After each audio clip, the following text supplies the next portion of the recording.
it's in North Korea, which is a very closed system. It's a relatively open space. So it also offers the opportunity for the development of civil society in North Korea, which has never had the chance to develop before. And I think that's happening, and it's very, very important. And as the information system breaks down and people understand that it's actually worse, far, far worse than in South Korea or elsewhere, this really will make it more difficult in the long term for the regime to maintain control. And they said, who would you recommend that we give this award to? And I said, I think you should give it to Ji Sung-ho. And so they said, would you present it to him? And I said, okay, I'll present him with the award. And it was a black tie dinner at the U.S. Institute for Peace, a big event in Washington.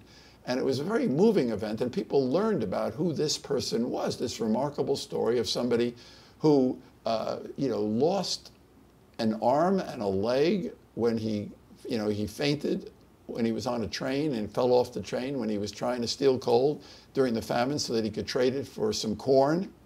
And he lost an arm and a leg, and somehow he survived, which is miraculous. And somehow he escaped over 6,000 miles, which is also miraculous, with crutches made by his father. And somehow he made it into South Korea and then created an effective NGO. It's an amazing story.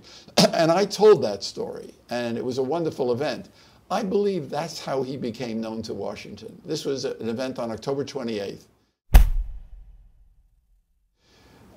Tae-young-ho was an alternative vision for change, a vision that would be a nonviolent way to change North Korea. And he called for a policy of what he said was maximum pressure and maximum engagement. Maximum pressure, maximum engagement, end the isolation of the North Korean people.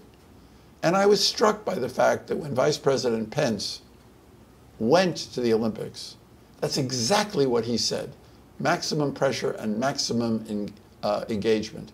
And I think that has something to do with Tae-young-ho's visit here to the United States, that he helped people think about the problem of North Korea in a way other than military confrontation.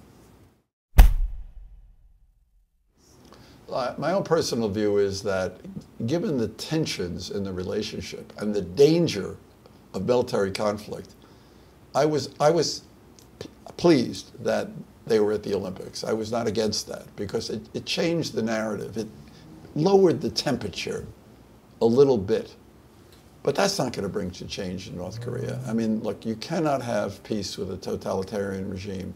Ultimately, North Korea is going to have to open up and democratize. But for that to happen, you don't want war. You want to have a relatively politically stable process, which can give time for the changes that are taking place in North Korea to develop. I don't think there's a military solution to this conflict. It'd be too destructive, and it won't only be destructive for the Korean Peninsula, it would be destructive for the whole world. It's very, very dangerous.